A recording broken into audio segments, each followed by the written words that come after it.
हम बात करें एक्समैन की या एवेंजर की, दोनों ही टीम में हमने कई सारे सुपर हीरोज को देखा जो कि काफी ज्यादा पावरफुल है। फॉक्स स्टूडियो से एक्समैन, वहीं मार्वल से एवेंजर, ये दोनों टीम अब शायद फ्यूचर में हमें एक साथ नजर आ सकती है, क्योंकि मार्वल ने डेडपुल एंड वुल्वरीन में वुल्वरीन को इंट्रोड्यूस करके ये सिंबल दे दिया कि अब हमें फ्यूचर में म्यूटेंट्स मार्वल में नजर आएंगे। पर गाइस, क्या तुमने कभी सोचा है कि क्या हो अगर ये दोनों पावरफुल टीम आपस में फाइट करें? सिविल वॉर में हमने देखा कि कैसे जो एवेंजर्स की टीम थी वो आपस में डिवाइड हो जाती है, एक तरफ कैप्टन अमेरिका की टीम तो दूसरी तरफ आयरन मैन की, जहां पर हमें इनके बीच घमासान फाइट देखने को मिला। तो क्या फ्यूचर में हमें एक्समैन वर्सेस एवेंजर नजर आ सकता है? और अगर ऐसा होगा तो ये हमें किस तरीके से नजर आएगा? और क्या कॉमिक्स में कभी ऐसी घटना घटित हुई है? तो मैं यहाँ पर आपको बताना चाहूंगा कि हाँ, एक बार कॉमिक्स में ऐसी घटना घटित हुई थी। एक तरफ एक्समैन तो दूसरी तरफ एवेंजर्स, दोनों ही आपस में फाइट करते हैं, दोनों की डिफरेंट आइडियोलॉजी है। और क्या तुमने कभी सोचा है कि आखिर ये दोनों अगर फाइट करेंगे तो इन दोनों में से कौन सी टीम जीतेगी? इस फाइट स्टोरी लाइन में एक एक कैरेक्टर को इतना अच्छा रोल दिया गया है, इतने अच्छे से लिखा गया है कि हर किसी कैरेक्टर के साथ जस्टिस होता है। इसमें हम देखते हैं कि कैसे मैग्नेटो की फाइट होती है आयरन मैन से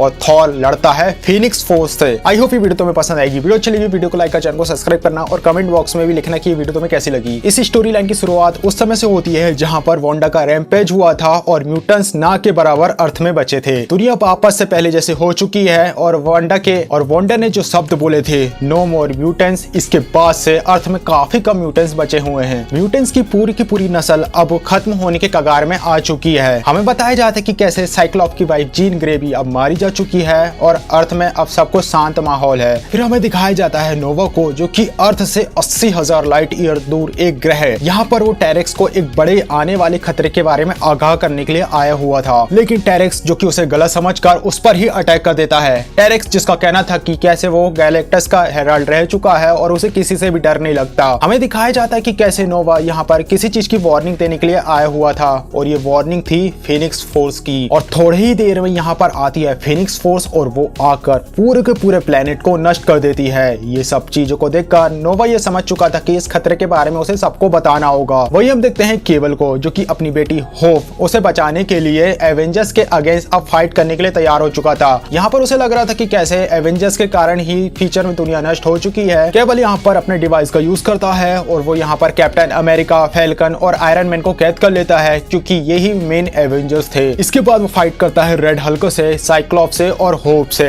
अब यहाँ पर होप जो कि सारी चीजों को अपने मैनेज करती है और फिनिक्स फोर्स का यूज करते हुए cable K techno organic virus को नष्ट कर देती है। और इसके बाद केबल जो उसे बताता है कि कैसे होप फिनिक्स फोर्स की अगली होर्स होने वाली है, यानी कि इसी के अंदर फिनिक्स फोर्स होगी और यही म्यूटेंट्स की आखिरी होप भी है। वही हम देखते हैं विजन को, जो कि अब वापस से वांडा को ढूंढने की कोशिश करता है, पर वो यहाँ पर मैग्नेटो से वो बात करता है। उसकी फाइट मैग्नेटो से होती है, लेकिन मैग्नेटो यहाँ पर उसे हरा देता है और विजन वापस से एवेंजर से आकर मिलता है। वही हम देखते हैं कैप्टन अमेरिका को, जो कि विजन से बात करते हैं और कहते हैं बेचारे को कि भाई तू मूव ऑन कर जा, वांडा तो अब मिलने से रही। हम देखते हैं मोडॉक सुपीरियर को, जो कि वॉशिंगटन डीसी में एक साइंटिस्ट को मारने के लिए जाता है, लेकिन वहाँ पर मिस मार्वल, स्कारलेट विच और स्पाइडर वुमन तीनों लेडी मिलकर उस साइंटिस्ट को बचा लेती है। अब यहाँ पर कैरल वांडा को कहती है कि उसे उसके साथ एवेंजर हेडक्वार्टर चलना चाहिए, जहाँ पर वह उसे बताती कि कैसे जब वो वहाँ पर जाएगी तो सब लोग उससे मिलकर काफी ज्यादा खुश होंगे। पहले तो वांडा वापस जाने से मना करती है, लेकिन बाद में वह तैयार हो जाती है। अब वांडा जैसे तैसे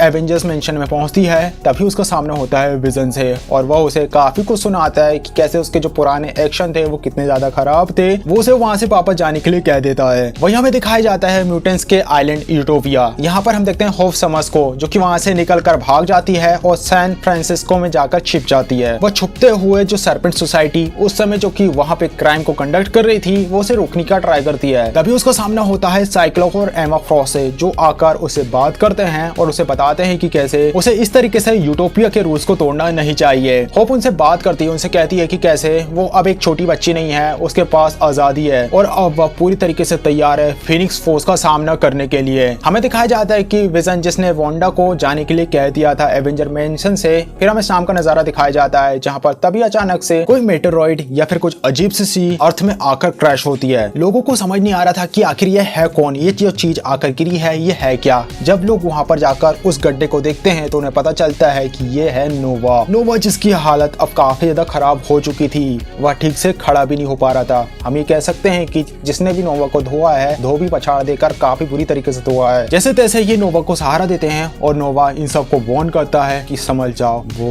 आने वाला है। नोवा इतना ही कह पाता है और वह तुरंत बेहोश होकर नीचे गिर जाता है। फिर हमें दिखाया जाता है यूटोपिया के सीन को, जहाँ पर साइक्लोप जो होप को सिखा रहा था, वो उसे ट्रेंड कर रहा था कि कैसे उसे बिना फीनिक्स फोर्स का यूज करे फाइट करनी चाहिए, यानी कि केवल फीनिक्स फोर्स में अकेले डिपेंड नहीं रह सकती। वही हमें दिखाया जाता है एवेंजर मेंशन में, जहाँ पर टोनी नोवा के आर्मर को ऑब्जर्व करता है। उससे जो भी एनर्जी सिग्नल आ रहे थे वो उन सबको कनेक्ट करता है और उन्हें डायग्नोस करके ये बात पता लगा लेता है कि ये एनर्जी फीनिक्स फोर्स की है और बहुत जल्द फीनिक्स फोर्स जो कि अर्थ में पहुंचने वाली है। ये बात जानने के बाद कैप्टन अमेरिका लोगन से जाकर मिलने का डिसाइड करते हैं। लोगन उन्हें बताता है कि कैसे फीनिक्स फोर्स यहाँ पर आ रही है अपने होस्ट के लिए, और वो होस्ट है होप वही है जो कि फीनिक्स फोर्स की अगली होस्ट है। अब यहाँ पर कैप्टन लोगन को मनाने का ट्राई करते हैं कि वह यहाँ पर अवेंजर्स की तरफ से फाइट करे। हमें यूटोपिया का सीन दिखाया जाता है, जहाँ पर साइक्लोप, नावोर, एमा, कोलोसस और मैग्नेटो जो कि आपस में कन्वर्सेशन कर रहे थे। यहाँ पर मैग्नेटो सवाल करता है कि आखिर तुम्हारे दिमाग में क्या चल रहा है स्कॉट। यहाँ पर मैग्नेटो स्कॉट से पूछता है कि आखिर उसके दिमाग में चल क्या रहा है। अब यहाँ पर एमा बताती कि ये शायद ये सोच रहा है कि आखिर यूनिक्स फोर्स कैसे हमारे म्यूटेंट के लिए काफी ज्यादा इंपॉर्टेंट है, हम उसके जरिए पूरा का पूरा खेल बदल सकते हैं और वापस से म्यूटेंट्स को रिवाइव कर सकते हैं। यहाँ पर नेवर उसे सवाल करता है कि आखिर ये सब कैसे होगा, जहाँ पर स्कॉट कहता है कि हाँ हम ऐसा कर सकते हैं पावर के जरिए। फीनिक्स फोर्स एक ऐसी पावर है जिसके जरिए हम पूरी दुनिया को बदल सकते हैं। यहाँ पर मैग्नेटो बताता है कि कैसे, अरे तुम तो मेरी तरह बात कर रहे हो, मैंने तो कभी तुम्हें इस तरीके से बात करते हुए नहीं देखा। जहाँ पर स्कॉट उससे बताता है कि क्या तुम्हें नहीं पता हम म्यूटेंट्स के साथ क्या हुआ, हम म्यूटेंट्स के साथ जो हुआ क्या वो सही था, वो एक जुल्म था, एक जात थी। अब पूरी की पूरी म्यूटेंट नस्ल के बस केवल थोड़े से लोग बचे हुए हैं जिन्हें हम मुट्ठी में गिन सकते हैं। केवल 200 म्यूटेंट्स ही अर्थ में बचे हुए हैं। क्या तुम्हें समझ नहीं आता कि हमारे साथ क्या हुआ है? म्यूटेंट्स जो कि हम इंसानों से कई गुना बेहतर बने हैं, हम पूरी दुनिया को बदल सकते थे, इस दुनिया को बेहतर बना सकते थे, पर बदले में हमारे साथ क्या किया गया। क्या तुमने ये बात ऑब्जर्व नहीं करी कि आखिर क्यों फीनिक्स फोर्स हमेशा हमारे पास ही आ जाती है? क्या इसके पीछे कोई रीजन नहीं है? क्या हम अलग नहीं हैं? पर यहाँ पर इसी बीच कोलोसस जो कहता है कि क्या तुम्हें नहीं पता फीनिक्स फोर्स जब भी आती है अपने साथ वह बर्बादी लेकर आती है। तब साइक्लोप जवाब देता है, हाँ हमेशा रिवर्स। पीटर पुरानी बात अलग थी, जब हमने फीनिक्स से फाइट किया था तब हम नासमझ थे, हमें नहीं पता था कि इसे कैसे टैकल करना है, लेकिन इस बार हमारे पास होप है और हम उसे ट्रेंड करेंगे। पर यहाँ पर मैग्नेटो एक सवाल पूछता है, वो कहता है कि क्या हो अगर हम इसमें सक्सेसफुल ना हो पाए, और क्या हो फीनिक्स को कंट्रोल करना पॉसिबल ही ना हो, वो कभी ट्रेंड करने के लिए बनी ही ना हो। अब यहाँ पर एमा जो कि उसे समझाती है कि कैसे उन्हें होप पर भरोसा है और होप ये कर लेगी। तभी हम देखते हैं कैप्टन अमेरिका को जो कि यहाँ पर यूटोपिया में आए हुए थे। साइक्लोप जो कि कैप्टन अमेरिका को जाकर सर्व करता है, वो उससे बात करने की ट्राई करता है। कैप्टन अमेरिका जो साइक्लोप को बताते हैं कि कैसे वो यहाँ पर होप को अपने साथ ले जाने के लिए आए हुए हैं। जहाँ पर स्कॉट कैप्टन से कहता है कि होप एक म्यूटेंट है और ये म्यूटेंट का मामला है, तुम्हें इससे दूर रहना चाहिए, वो इसे इजीली हैंडल कर सकता है। अब यहाँ पर कैप्टन कहता है कि देखो स्कॉट, ये कोई म्यूटेंट वर्सेस ह्यूमन वाला मैटर नहीं है, बात समझने की कोशिश करो। अगर होप सच में फीनिक्स की वेसल है तो उस पर हमें ध्यान देने की जरूरत है, वरना बहुत बड़ा विनाश होने वाला है। अब यहाँ पर साइक्लोप कहता है कि शायद ऐसा होगा,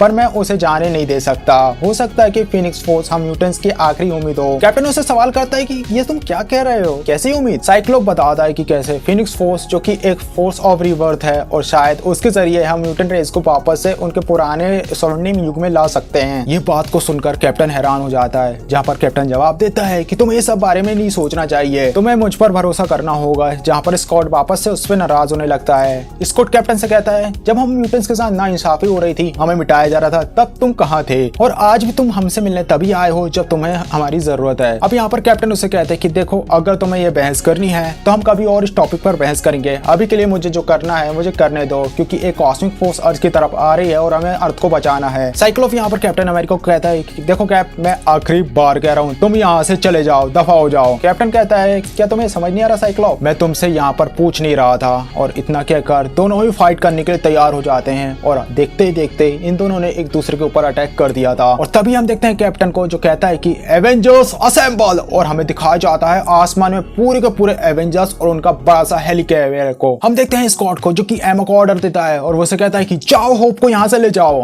वही हमें दिखाया जाता है यूटोप के बीच, जहाँ पर अब फाइट हो चुकी थी, जहाँ पर फाइट हो रही थी एवेंजर्स वर्सेस एक्समैन। हमें दिखाया जाता है कोलोसस को जो कि हेलीकैरियर में जाकर अटैक कर देता है और रेड हल्क और कोलोसियस यानी कि दोनों भारी भरकम आदमी आपस में फाइट करते हैं। वही हम देखते हैं नावोर को जो कि फाइट करता है जाकर द थिंग से और ल्यूकेस से फाइट करता है। देखते ही देखते थोड़ी देर बाद दोनों टीम आपस में एक दूसरे के सामने थे। हमें दिखाया जाता है एमा को, जो कि होप को यूटोपिया के अंदर में ले जाती है और जैसे ही वो बैटल में फाइट करने के लिए जा ही रही थी, यहाँ पर एंट्री होती है आयरन मैन की और वो आते ही एमा की बॉडी में कई सारे माइक्रोस्कोपिक टेलीफेक ट्रेजर को डाल देता है। ये कुछ ऐसा डिवाइस होता है कि अगर एमा यहाँ पर अपनी टेलीकिनेसिस पावर का यूज करती तो उसे 1000 ऑफ वोल्ट का झटका लगता। पर तभी हमें दिखाया जाता है कि यहाँ पर अब टोनी का सामना करने के लिए आया था मैग्नेटो। दोनों ही टीम के बीच भारी भरकम फाइट हो रही थी। हमें दिखाया जाता है कि ये फाइट टीवी में दिखाई जा रही है या फिर हम कहें एक स्क्रीन में, जहाँ पर वोंडा और पिएत्रो इसे देख रहे थे। इस चीज को देखते हुए पिएत्रो जो कि तुरंत वहां से भागते हुए पहुंचता है इस फाइट वाली जगह पे यूटोपिया में और जाते ही वह मैग्नेटो के ऊपर अटैक कर देता है। वहीं हमें दिखाया जाता है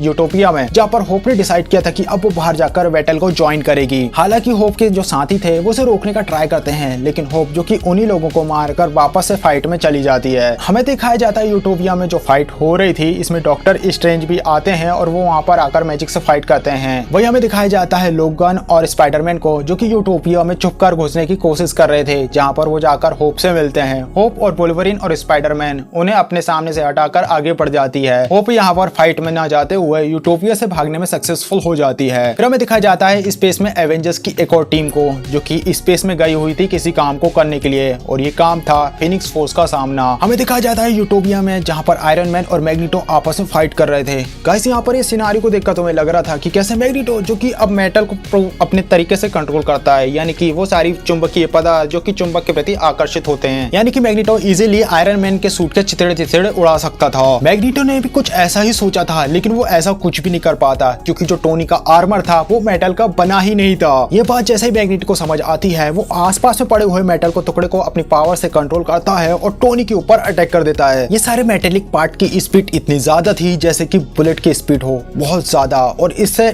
आयरन मैन को काफी ज्यादा डैमेज भी लगता है। अब इस पर रिटेलिएट करते हुए आयरन मैन अपनी सूट की पावर का यूज करता है और प्लेनेट जुपिटर की ग्रेविटेशनल फोर्स का यूज करते हुए वो उसे हार्वेस्ट करता है और अपने पास बुला लेता है। वहीं मैग्नेटो से ज्यादा ताकतवर वो अब बन चुका था और इसी चीज का काउंटर करता है मैग्नेटो। इसी टेक्निक से वो यहाँ पर सन और कई सारे प्लैनेट्स की ग्रेविटेशनल फोर्स को हार्नेस करता है और टोनी को उसी का जवाब देता है। और गाइस ये फाइट काफी ज्यादा तकड़ी थी, पर तभी हमें दिखाया जाता है कि अचानक से एक फोर्स आकर मैग्नेटो को हिट करती है और ये फोर्स इतनी ज्यादा ताकतवर थी कि मैग्नेटो थोड़ी देर के लिए शांत हो जाता है। इस हिट के बारे में बात करते हुए मैग्नेटो बताता है कि कैसे कुछ उसे ऐसा एहसास हुआ है कि जैसे एक प्लेनेट चुटकी में राख में बदल गया। ये फोर्स इतनी ज्यादा ताकतवर है। तब यहाँ पर मैग्नेटो बताता है कि कैसे हो ना हो ये कारनामा उस फिनिक्स फोर्स का ही है और वही ये कर सकती है। इस चीज को महसूस करने के बाद मैग्नेटो फाइट को छोड़ देता है। वो ये बात जान चुका था कि ये मुसीबत अब जो अर्थ में आने वाली है वो काफी ज्यादा बड़ी है और उसकी जीत और हार मैटर नहीं करती। और इसी चीज का फायदा उठाते हुए टोनी मैग्नेटो को एक पंच मारता है और मैग्नेटो यहाँ पर नॉकआउट हो जाता है। मैग्नेटो के ऐसी सिचुएशन का फायदा उठाते हुए मैग्नेटो हारी हुई हालत में टोनी को कहता है कि जाओ जल्दी जाओ, वोंडा को बुलाओ, तुम्हें उसकी जरूरत पड़ेगी, मेरी बेटी की तुम्हें जरूरत है। फिर हमें दिखाया जाता है द थिंग और नेमर को, जहाँ पर द थिंग नेमर को पानी के अंदर ही डाउन कर देता है, बाहर निकल कर आ जाता है। हमें दिखाया जाता है यूटोपिया के सीन को, जहाँ पर लोगन अचानक से जागता है और वह अपने सामने देखता है स्पाइडरमैन को, जहाँ पर स्पाइडरमैन जो कि